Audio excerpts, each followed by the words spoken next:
25 जून 2025 आषाढ़ अमावस्या के दिन बस चुपचाप गाय को एक खास चीज खिला दीजिए। इतना छोटा सा काम आपकी किस्मत बदल सकता है। अगर आपने यह कर लिया तो अगले 1 महीने में ऐसा समय आएगा कि धन अपने आप आपकी ओर खींचने लगेगा।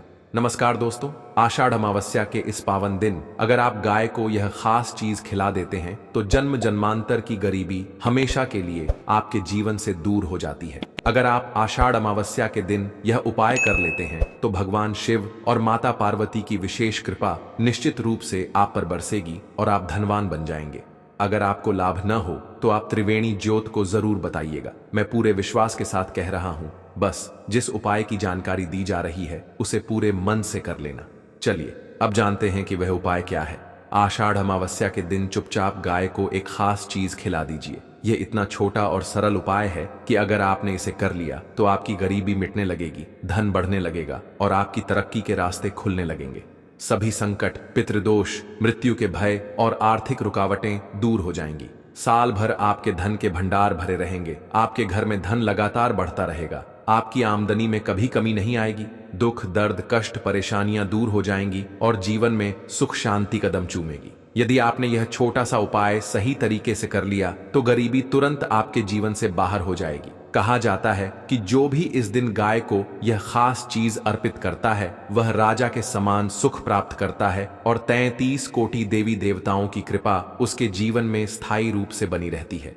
ऐसे व्यक्ति के घर में कभी भी धन, वस्त्र और समृद्धि की कमी नहीं होती, बल्कि उसके घर धन के भंडार हमेशा भरे रहते हैं। आषाढ़ अमावस्या के दिन यह उपाय करने से व्यक्ति के जीवन की गरीबी तत्काल समाप्त हो जाती है। तो दोस्तों, आगे जानेंगे गाय माता से जुड़े वे खास और असरदार उपाय जिन्हें यदि आप आषाढ़ अमावस्या के दिन कर लेते हैं तो आपके जीवन में सुख, समृद्धि और बरकत तेजी से आने लगती है। लेकिन उससे पहले मैं आपको आषाढ़ अमावस्या की तिथि और पूजा की विशेषता भी बता देता हूँ। इस वर्ष आषाढ़ अमावस्या 24 जून 2025 को पड़ रही है। आषाढ़ मास की अमावस्या के दिन पवित्र नदी में स्नान करना बहुत शुभ माना जाता है। इस दिन भगवान शिव, माता पार्वती और गौ माता की विशेष पूजा की जाती है। भक्तजन इस दिन गौ माता को कुछ न कुछ अवश्य अर्पित करते हैं, जिससे जीवन के पिछले जन्मों तक की गरीबी समाप्त हो जाती है। दोस्तों, वह दिन अब बहुत करीब है जिसका इंतजार पूरे वर्ष पंडित, ज्योतिषाचार्य और लाखों श्रद्धालु करते हैं। आपको बता दूं कि हिंदू धर्म में आषाढ़ अमावस्या बहुत ही खास मानी जाती है। इस दिन भगवान शिव, माता तुलसी, देवी देवताओं की पूजा बड़े श्रद्धा भाव से की जाती है। विशेष रूप से गौ माता का पूजन बहुत ही शुभ और फलदायी माना जाता है। शास्त्रों और वेद पुराणों में भी लिखा है कि आषाढ़ अमावस्या के दिन श्री हरि विष्णु और माता लक्ष्मी का आशीर्वाद प्राप्त करने का यह एक अत्यंत उत्तम अवसर होता है। इस दिन भगवान शिव और माता पार्वती अपने भक्तों से अत्यधिक प्रसन्न होते हैं और अपने दोनों हाथों से कृपा बरसाते हैं। माना जाता है कि आषाढ़ अमावस्या के दिन सूर्य अपने पूरे वर्ष के मुकाबले सबसे अधिक तेज से चमकता है। इस दिन सूर्य देव को जल अर्पित करना विशेष फलदायी होता है। बहुत सी महिलाएं इस दिन व्रत रखती हैं, पूजा करती हैं और गौ माता को अर्पण कर अपने जीवन में सुख समृद्धि की कामना करती हैं। दोस्तों, अगर आप नहीं जानते तो आपकी जानकारी के लिए बता दें, किसी भी व्यक्ति की कुंडली में अगर चंद्र ग्रह की स्थिति अच्छी होती है तो उसका भाग्य हमेशा उसका साथ देता है। ऐसा व्यक्ति जो भी काम करता है उसमें सफलता जरूर मिलती है। इसी वजह से आषाढ़ अमावस्या को हमारे हिंदू धर्म में बहुत ही खास और शुभ माना जाता है। आपको जानकारी के लिए बता दें, इस बार आषाढ़ अमावस्या के दिन 52 शुभ योग बन रहे हैं। कई सालों बाद सूर्य का प्रकाश इतना तेज होगा जितना पहले कभी नहीं हुआ। लगभग 130 साल में ऐसा दुर्लभ संयोग बनने जा रहा है। इस दिन लक्ष्मी योग, ग्रह योग, नक्षत्र योग और अमृत सिद्ध योग जैसे बहुत शुभ योग बन रहे हैं। आषाढ़ अमावस्या के दिन व्रत करना बहुत जरूरी होता है और भगवान भोलेनाथ तथा माता पार्वती जी का आशीर्वाद प्राप्त होता है। आषाढ़ अमावस्या के दिन ब्रह्म मुहूर्त में देर तक नहीं सोना चाहिए। किसी पवित्र नदी में स्नान करना चाहिए और पूरे दिन व्रत रखना चाहिए। वैसे तो दोस्तों, आषाढ़ अमावस्या के दिन स्नान और पूजा का बहुत खास महत्व होता है, लेकिन अगर आप इस दिन ज्योतिष शास्त्र और तंत्र शास्त्र के अनुसार गाय से जुड़ा एक आसान उपाय कर लेते हैं तो आपकी जन्मों जन्मों की गरीबी हमेशा के लिए खत्म हो सकती है। वास्तव में अगर आप आषाढ़ अमावस्या के दिन यह उपाय कर लेते हैं तो यकीन मानिए आप पर श्री हरि विष्णु और माता लक्ष्मी की असीम कृपा होगी और आप धनवान बन जाएंगे। इस दिन सभी भक्तजन श्री हरि विष्णु और माता लक्ष्मी की पूजा के साथ साथ गौ माता की पूजा भी जरूर करते हैं और गौ माता को कुछ न कुछ जरूर खिलाते हैं।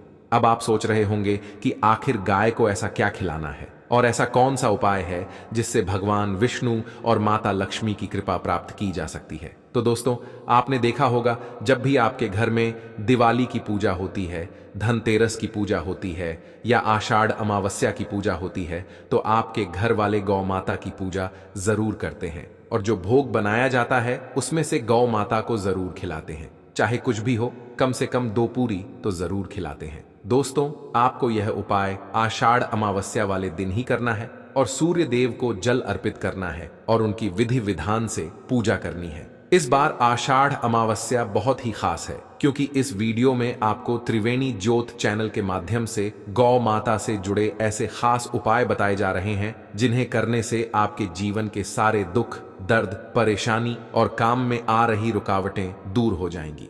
यूं कहें कि आपके जीवन में अपार धन, सुख और समृद्धि आ जाएगी और धन से जुड़ी कोई भी परेशानी आपके पास नहीं टिकेगी। आपकी किस्मत इतनी मजबूत हो जाएगी कि आप धन प्राप्ति के योग्य बन जाएंगे और जीवन में धन के भंडार हमेशा भरे रहेंगे। आपके घर में धन, कपड़े और जरूरी चीजों की कभी कमी नहीं होगी। आपको बता दें, आषाढ़ अमावस्या की पूजा के साथ साथ हनुमान जी, मंगल देवता और भगवान शनिदेव की भी पूजा जरूर करनी चाहिए। अगर आप इस दिन हनुमान जी, मंगल देव और शनिदेव की पूजा करते हैं तो जीवन से मंगल ग्रह से जुड़ी हर समस्या भी दूर हो जाती है। इस उपाय से व्यक्ति को धन, सुख और सफलता की प्राप्ति होती है और उसकी सभी मनोकामनाएं पूरी होती हैं। दोस्तों, आपको यह भी बता दें कि ऐसी महत्वपूर्ण जानकारी आपको हम पैसों में भी बता सकते थे, लेकिन त्रिवेणी ज्योत चैनल का मकसद सिर्फ जनहित, जन कल्याण और सेवा करना है। इसीलिए हम आपको यह जानकारी बिल्कुल मुफ्त में दे रहे हैं। इसलिए इस वीडियो को जरूर लाइक करें। और दोस्तों,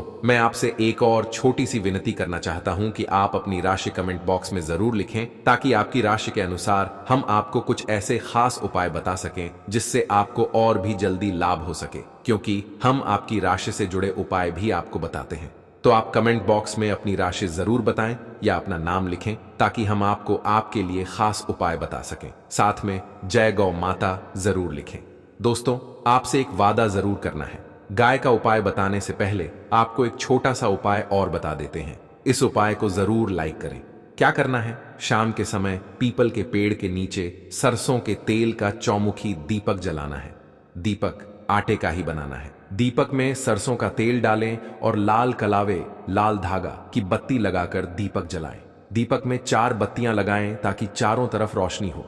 दीपक के बीच में 2 साबुत लौंग भी डाल दें। फिर देखिए कैसे आपके जीवन में चमत्कार होता है। दीपक जलाकर अपनी मनोकामना बोलकर दीपक वहीं छोड़ दें।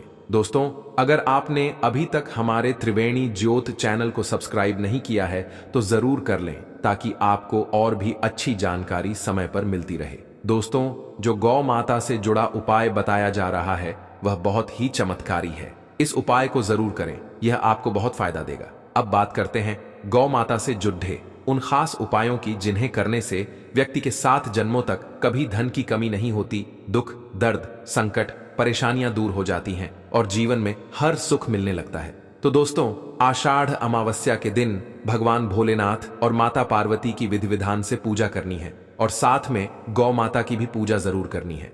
गौ माता को जो भोग आषाढ़ अमावस्या पूजा के लिए बनाया गया है उसमें से 2 पूरी जरूर खिलानी है। सूखी पूरी नहीं खिलानी है। पूरी के ऊपर मिठाई, सब्जी या जो भी आपने पूजा में बनाया है वह गौ माता को जरूर खिलाना है।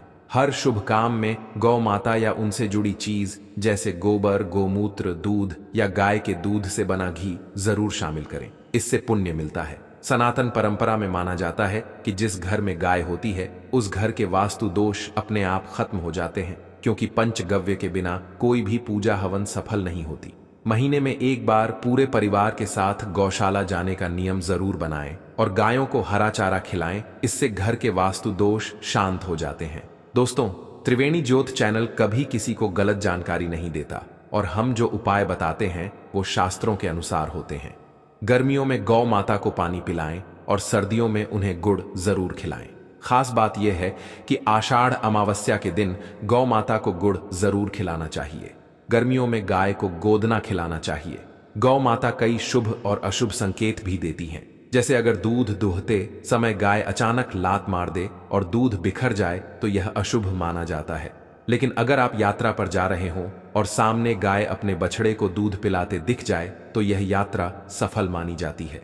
यात्रा पर निकलते समय गाय की आवाज सुनना और रात में गाय की हुंकार सुनना भी शुभ होता है। दोस्तों, कभी भी गाय के साथ गलत व्यवहार नहीं करना चाहिए। शास्त्रों में गाय को माता का दर्जा दिया गया है। गाय को मारना पीटना पाप माना जाता है। आज जब गाय को राष्ट्रीय पशु बनाने की बात हो रही है, तब भी कई लोग गाय को दूध देने के बाद सड़कों पर छोड़ देते हैं, जो बहुत गलत है। कुछ लोग गायों को मारते पीटते हैं, उन पर पानी फेंकते हैं, जिससे गाय घायल हो जाती है या धीरे धीरे मर जाती है। इसलिए गाय के साथ हमेशा अच्छा व्यवहार करें और इन्हें माता का ही दर्जा दें, जैसा शास्त्रों में बताया गया है। गाय को मारने वाला माता को मारने पीटने वाले के समान पाप का भागी माना जाता है। ऐसे लोगों को नरक में वर्षों तक कष्ट झेलना पड़ता है और अगले जन्म में उन्हें पशु योनि मिलती है। गौतम मुनि से भी एक बार गलती से गाय को डंडा लग गया था, जिससे उस गाय की मृत्यु हो गई थी। इस पाप से मुक्ति के लिए उन्हें वर्षों तक कठिन तपस्या करनी पड़ी थी। इसलिए कहा जाता है कि इस अपरा आषाढ़ अमावस्या के दिन भगवान श्री कृष्ण ने बैल के रूप में आए वृद्ध आश्रय का वध कर दिया था। इस पाप से मुक्ति के लिए भगवान श्री कृष्ण ने सभी तीर्थों को एक कुंड में बुलाया और वहां स्नान करके पाप से मुक्त हुए। दोस्तों, पानी पी रही गाय को भगाना बहुत बड़ा पाप माना गया है। ऐसे पाप करने वाले लोग इस जीवन से जाने के बाद स्वर्ग नहीं पाते। जो लोग गायों को आराम करते समय तंग करते हैं या उन्हें उठाते हैं, उन्हें भी पाप लगता है। लेकिन जो लोग गायों की सेवा करते हैं, उन्हें खाना खिलाते हैं, उनकी देखभाल करते हैं, उनकी सभी इच्छाएं पूरी होती हैं। गाय का दूध बछड़े से बचा हुआ ही लेना चाहिए, लेकिन कुछ लोग गाय का पूरा दूध निकाल लेते हैं। यह बहुत बड़ा पाप माना गया है। ऐसे लोगों को दुखों का सामना करना पड़ता है। शास्त्रों में यह भी कहा गया है कि गौवंश यानी गाय और बैल की पीठ पर कभी नहीं बैठना चाहिए। जो लोग ऐसा करते हैं, उन्हें नरक की यातना झेलनी पड़ती है। नंदी महादेव की सवारी बने थे, लेकिन उन्होंने खुद अपनी इच्छा से सेवा स्वीकार की थी। शास्त्रों में गाय का दान बहुत बड़ा पुण्य माना गया है, लेकिन कभी बूढ़ी या बीमार गाय का दान नहीं करना चाहिए। कठोपनिषद में नचिकेता की कथा में भी बताया गया है कि बूढ़ी गाय का दान पाप माना गया है। दूध देने वाली और बछड़े सहित गाय का दान करने से महान पुण्य मिलता है और स्वर्ग की प्राप्ति होती है। दोस्तों, यदि आपकी कुंडली में सूर्य, चंद्र, मंगल या शुक्र पर राहु की दृष्टि हो तो पितृदोष होता है। सूर्य पिता से और मंगल रक्त से जुड़ा होता है। अगर सूर्य शनि, राहु या केतु से प्रभावित हो और मंगल राहु या केतु से जुड़ा हो तो पितृदोष बनता है। इस दोष से जीवन में कई कठिनाइयां आती हैं। पितृदोष से बचने के लिए रोज या आषाढ़ अमावस्या के दिन गाय को रोटी, गुड़, चारा खिलाना चाहिए। दोस्तों, हर शुभ काम में गौ माता या उनसे जुड़ी चीजें जैसे गोबर, गोमूत्र, दूध या घी जरूर शामिल करें। इससे पुण्य प्राप्त होता है। सनातन परंपरा में माना जाता है कि जिस घर में गाय होती है, उस घर के वास्तु दोष अपने आप समाप्त हो जाते हैं। गाय के कूबड़ को बृहस्पति ग्रह माना गया है। यदि आपकी कुंडली में बृहस्पति कमजोर हो और सामने से गौ माता आ रही हो तो उन्हें अपने दाहिने से जाने देना चाहिए। इससे आपकी यात्रा सफल होती है। यदि यात्रा के समय सामने गाय बछड़े को दूध पिलाती दिखे तो यह बहुत शुभ संकेत है। यह यात्रा सफल होती है। जिस घर में गाय होती है, वहां के वास्तु दोष अपने आप समाप्त हो जाते हैं। आप जब भी गाय को रोटी दें तो ताजी रोटी ही दें। बासी रोटी कभी नहीं खिलानी चाहिए। अगर आप रोटी बनाकर रख देंगे और अगले दिन खिलाएंगे तो वह रोटी बासी मानी जाएगी। बासी रोटी खिलाने से घर में नकारात्मकता आ जाती है और कामों में बार बार रुकावट आती है। इसलिए गाय को रोज ताजी रोटी बनाकर खिलानी चाहिए। सड़ी गली सब्जी या फल भी गाय को नहीं खिलाने चाहिए। ऐसा करने से पाप लगता है। आप आटे की 11 लोई बनाएं, उन पर हल्दी लगाएं और फिर गौ माता को खिलाएं। साथ ही गौ माता के चरण स्पर्श करें। इससे आपके जीवन की समस्याएं दूर होंगी। जो भी समय आपके लिए कठिन चल रहा है वह भी खत्म हो जाएगा। आपके जीवन में सुख शांति आ जाएगी।